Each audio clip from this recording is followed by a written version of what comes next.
Assalamualaikum warahmatullahi wabarakatuh.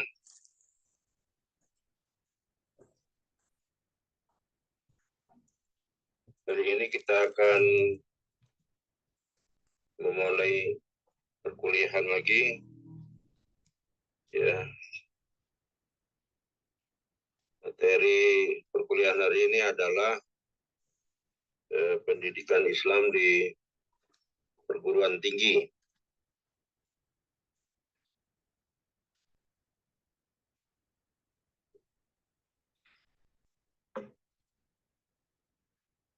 Landasan filosofi perguruan Islam diajarkan di perguruan tinggi. Di pendidikan agama Islam itu pada tataran filosofis adalah kajian filosofis terhadap hakikat pendidikan agama Islam yang dibahas dalam bidang ilmu filsafat pendidikan Islam. Ya, kita sama tahu ilmu filsafat itu sebenarnya bukan berasal dari Islam, tapi ilmu filsafat itu sudah lahir sebelum Nabi Muhammad diutus oleh Allah di muka bumi ini, sehingga filsafat itu sudah ada sejak zaman dahulu, ya, yang dicetuskan oleh Newton, ya, Socrates, Aristoteles, itu kan tokoh-tokoh filsafat sebelum Nabi Muhammad dilahirkan.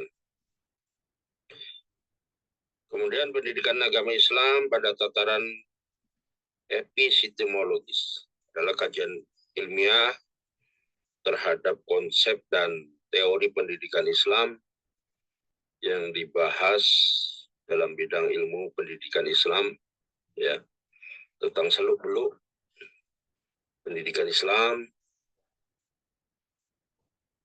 kemudian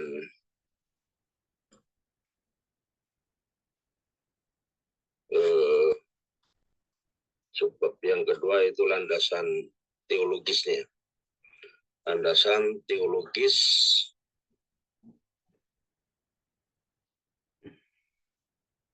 kenapa agama Islam diajarkan di perguruan tinggi. Ya.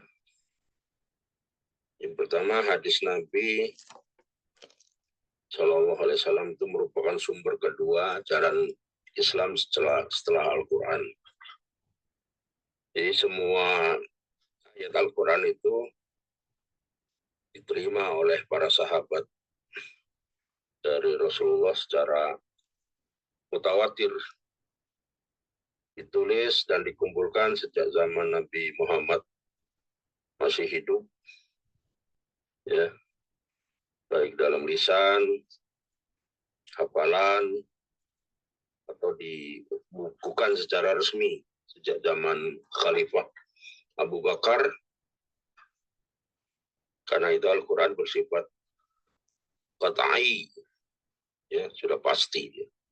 Sedangkan hadis Nabi sebagian itu besarnya tidak diwariskan secara mutawatir. Pembukuannya secara resmi baru dilakukan zaman Khalifah Umar bin Abdul Aziz.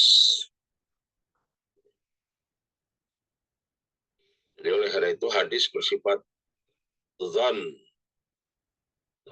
prasangka. Tentunya untuk mengetahui orisinilitas atau keaslian kualitas sebuah hadis itu membutuhkan ilmu hadis, baik ilmu hadis riwayah maupun dirosah.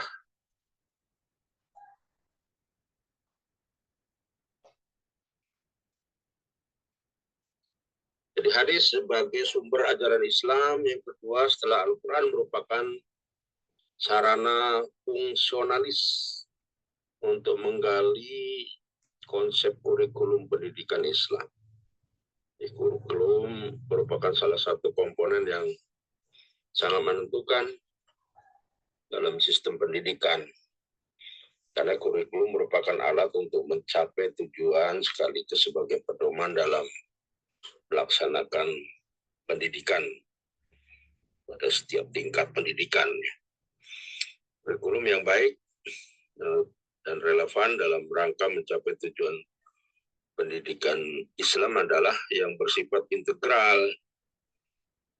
komprehensif, serta menjadikan Al-Quran dan hadis sebagai sumber utama dalam penyusun.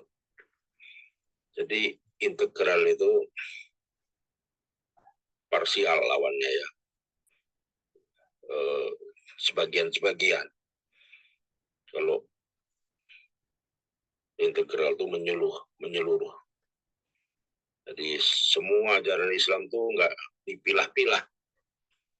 Mana yang enak saja, mana yang mudah saja. Kalau yang sulit tidak dipelajari atau diamalkan. Ajaran Islam yang semuanya, dari hal-hal yang kecil sampai hal-hal yang besar. Jadi komprehensif, menyeluruh ajarannya. Integral dan komprehensif.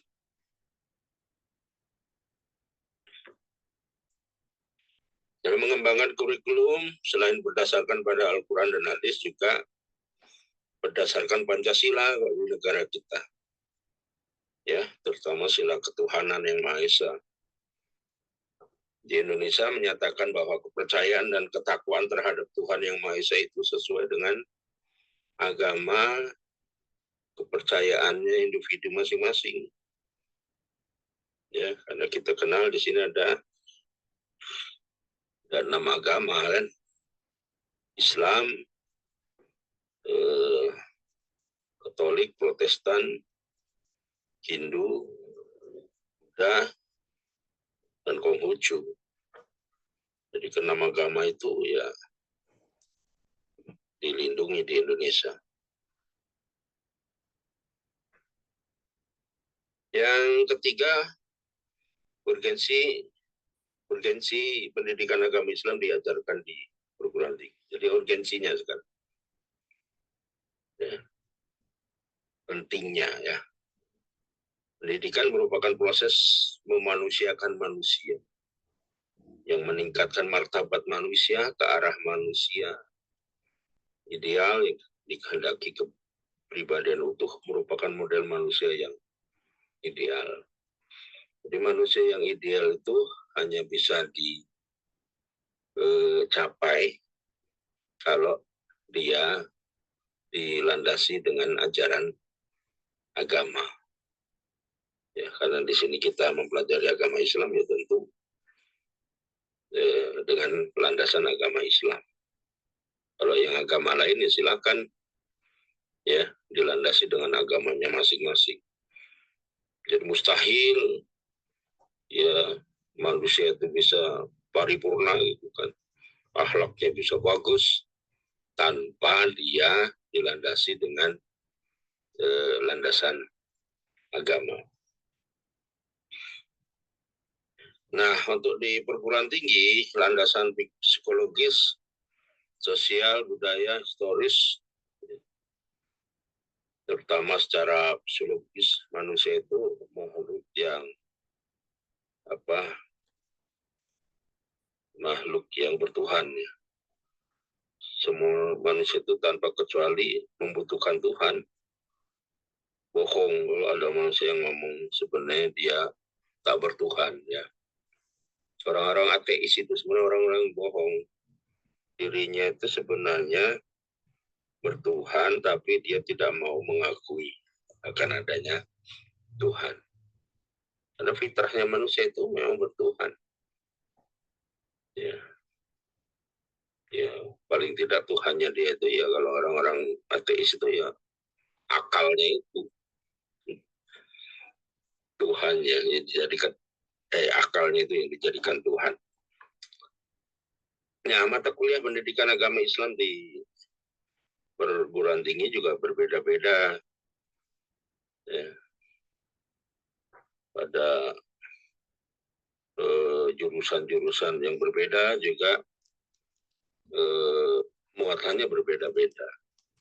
Ada titik tekannya ya, misalnya di jurusan farmasi ya beda mempelajarinya agama di keperawatan. Ada muatan yang berbeda yang mencerminkan agama di jurusan itu. Ya, misalnya kalau di universitas itu kan ada beberapa fakultas, ya, ada hukum, ada FKIP, ada MIPA, itu titik tekannya muatan agamanya nanti harus ada yang berbeda, walaupun secara umum sama, mengajarkan akidahnya sama semua. Nah, di bidang tataran yang praktis keilmuan sesuai dengan fakultas atau jurusannya. Itu bab 1 sudah kita selesaikan tentang urgensi agama, tentang pentingnya belajar agama ini di perguruan tinggi.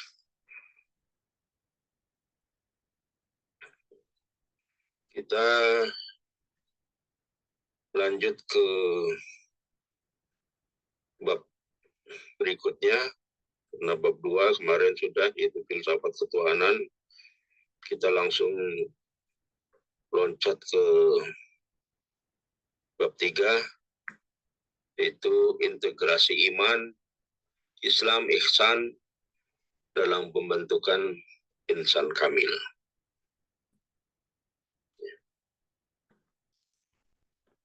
Kita bahas dulu pengertian iman, Islam, dan ihsan. Jadi iman itu berasal dari bahasa Arab, ya, amana yuminu imanan. Amanah itu bisa berarti percaya, tunduk, ya, patuh.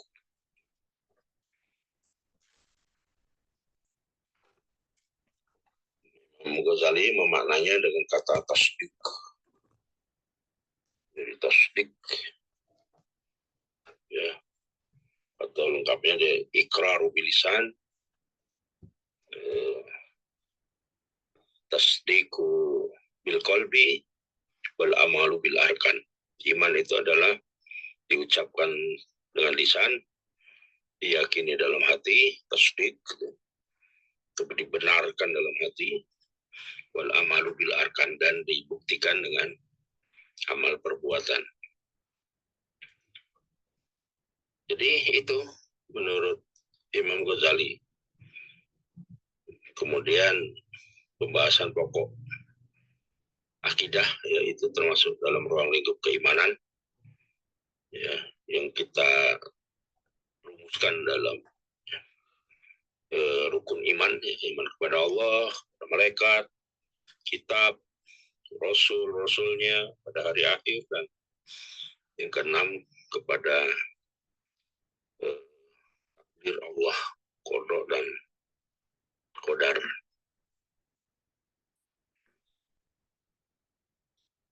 Dan yang kedua Islam. Arti Islam. Islam itu berasal dari kata salama, aslama, yuslimu, islaman.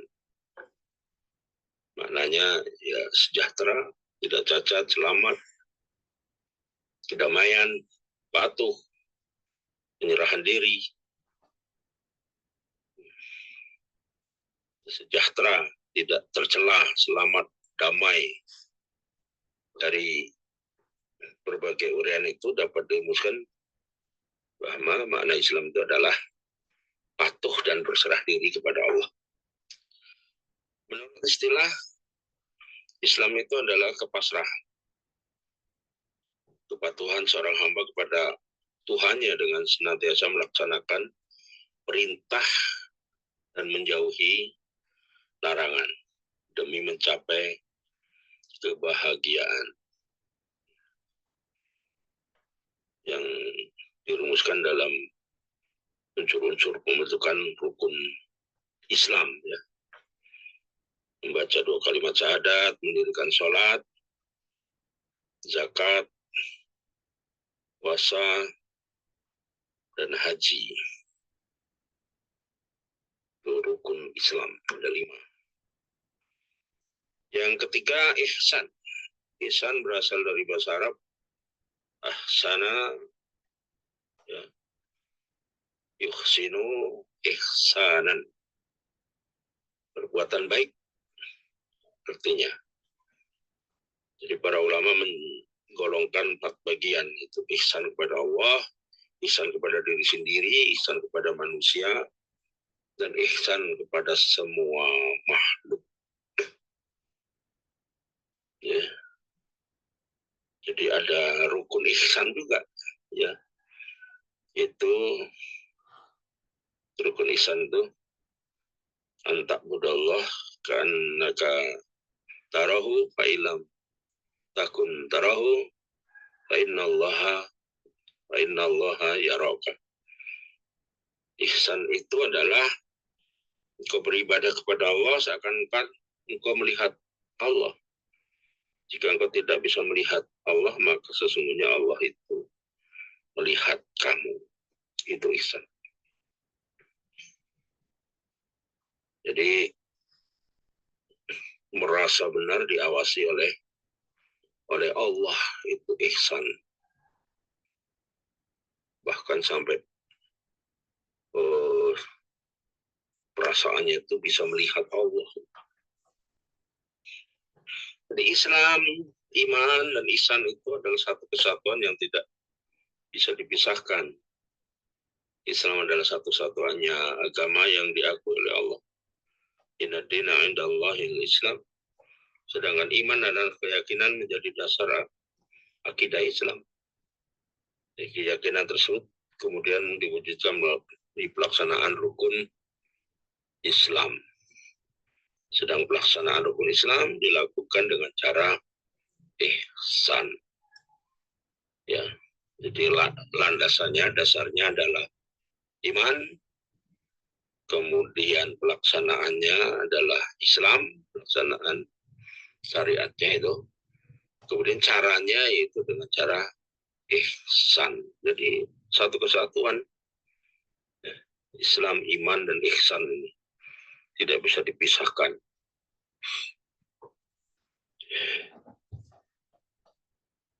Mustahil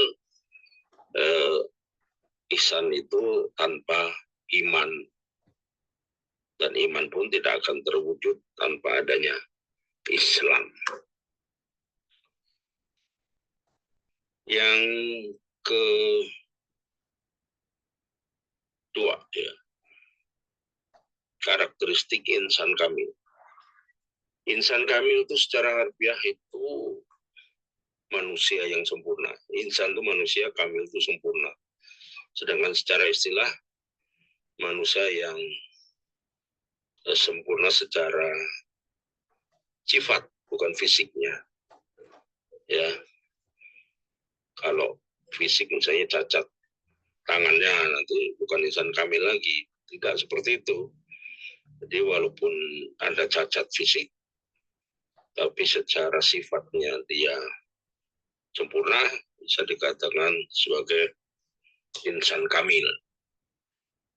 Dalam buku Akhlak Tasawuf, ya, Abu Dinnata itu menjelaskan ciri yang dapat dilihat dari insan kamil. Itu pertama, berfungsi akalnya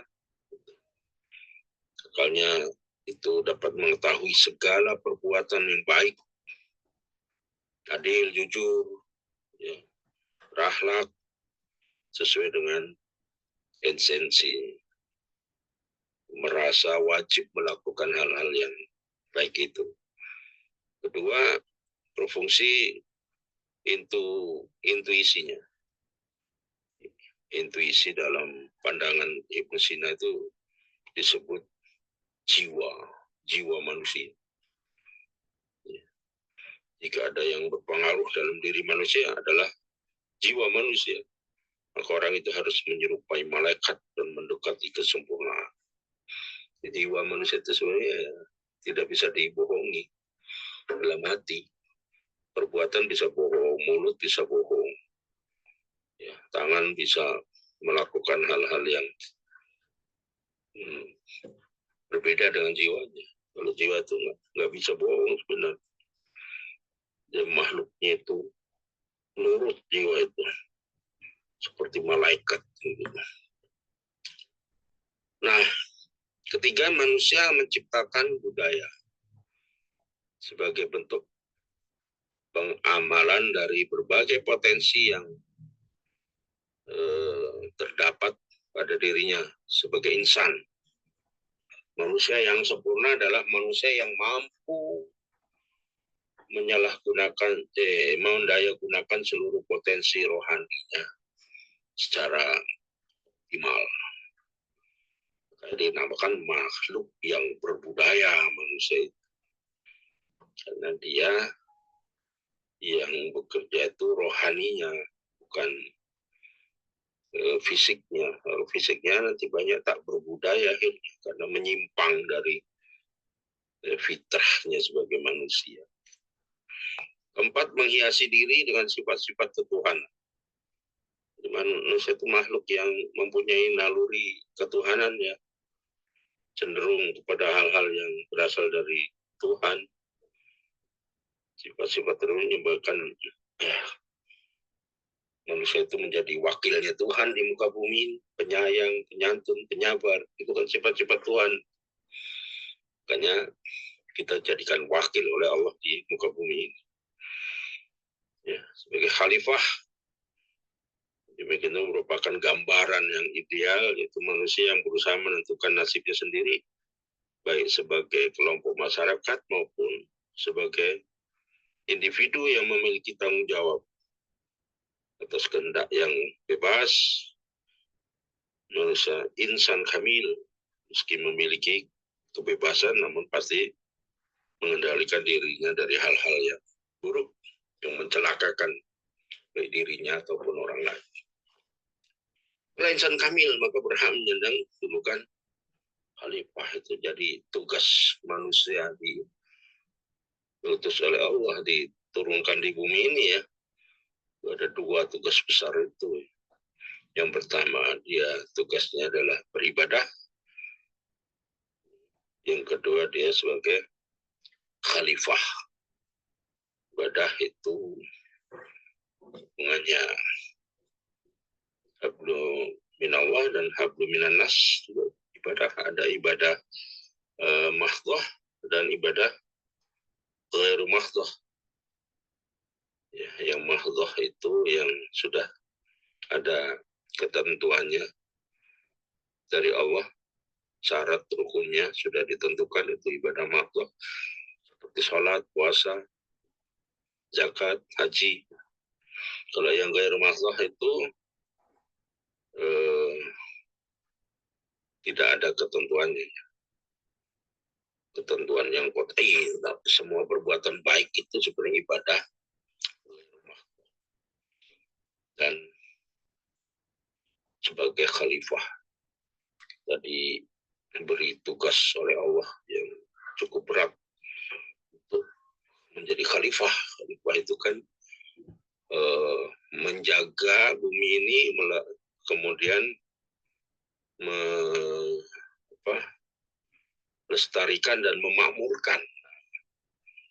Menjaga, melestarikan, dan memakmurkan bumi. Itulah tugas khalifah. Oke. Bab 4 itu peradaban Quran di era modern. Kita membahas tentang Quran kali ini. Ya. Di konsep dasar peradaban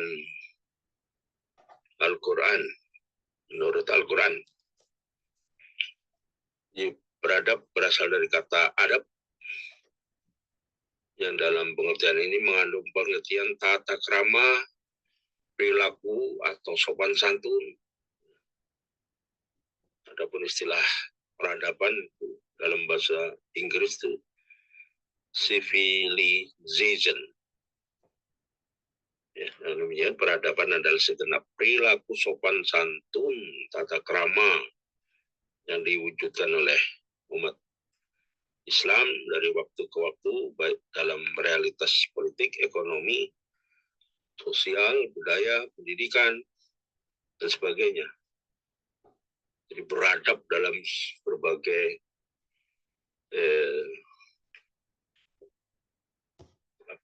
kehidupan. Konsep peradaban menurut Al-Quran dan hadis, menurut hadis ya. Dan Abi Hurairah radhiyallahu anhu qala Rasulullah sallallahu alaihi wasallam, "Idza mata banu Adam in qata'a amaluhu ila min salasah, sadaqatin jariyatin aw ilmin yuntafa'u bih aw waladin salih yad'u lah." Apabila anak cucu Adam telah mati, terputus amalannya kecuali 3. Sedekah jariah, ilmu bermanfaat, dan anak soleh yang mendoakan kedua orang tua. Jadi 3 amal soleh itu, ya, sedekah jariah itu pemberian atau peninggalan secara seseorang yang diniatkan untuk kebaikan. Banyak sekali ya, sedekah bisa wakaf tanah, mendirikan masjid, sekolah, rumah sakit, tanam pohon, sedekah mushaf. 3 hal tersebut akhirnya adalah pilar bangunan peradaban Islam yang harus dimaksimalkan. Yang ekonomi, iptek, SDM, yang cakap, terampil, beriman, bertakwa. Ketika Nabi memilih redaksi Ibnu Adam, sejatinya Nabi sedang berbicara mengenai pelaku peradaban yang diinginkan.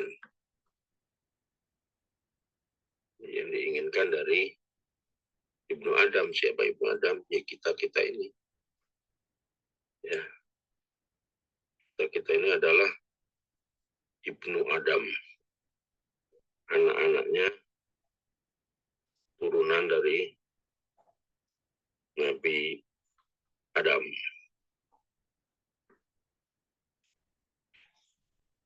Sunnah dan hadis pada dasarnya memiliki persamaan jika dilihat dari waktu sisi, yaitu sama-sama disandarkan oleh kepada Nabi Muhammad, dan memiliki perbedaan pada sisi yang lain. Ini sunnah lebih ditekankan dalam pengertian tradisi atau pola hidup Nabi, sedangkan hadis mencakup segala sesuatu yang disandarkan kepada Nabi, tidak terbatas pada tradisi ataupun pola hidup. Oleh karena itu, sebagian ulama memahami makna sunnah terbatas hanya pada fi'liyah Nabi, sedangkan hadis mencakup qauliyah, fi'liyah, taqririyah, dan hal ihwal. Ya. Fi'liyah itu maksudnya perbuatan. Jadi apa yang diperbuat Nabi, walaupun Nabi nggak ngomong, itu jadi sunnah namanya. Ya. Nabi nggak ngomong, itu masuk ke sunnah. Kalau qauliyah itu masuk perkataan Nabi. Takririyah itu maksudnya ketetapan. Jadi walaupun Nabi nggak ngomong, Nabi nggak melakukan, tapi perbuatan sahabat yang dibiarkan oleh Nabi, nah itu jadi hadis takririyah atau hal-hal yang lain yang Nabi sepakati. Jadi hadis sebagai sumber peradaban dapat dilihat dari sejarah hidup Nabi yang mampu memajukan perekonomian masyarakat Arab ketika itu dan menetapkan hukum-hukum yang menunjang kehidupan masyarakat ketika itu. Hukum-hukum yang ditetapkan oleh Nabi sebagai perinci dari hukum Quran, ya, yang pada dasarnya merupakan patokan dalam memajukan peradaban. Jadi mustahil peradaban itu dapat maju, ya, kalau tidak dilandasi dengan Al-Quran dan Sunnah dan hadis tadi. Ya, kita kenal peradaban barat katanya maju itu ya dalam fisiknya saja udah peradaban itu kan juga harus dilihat dari sisi akhlaknya juga.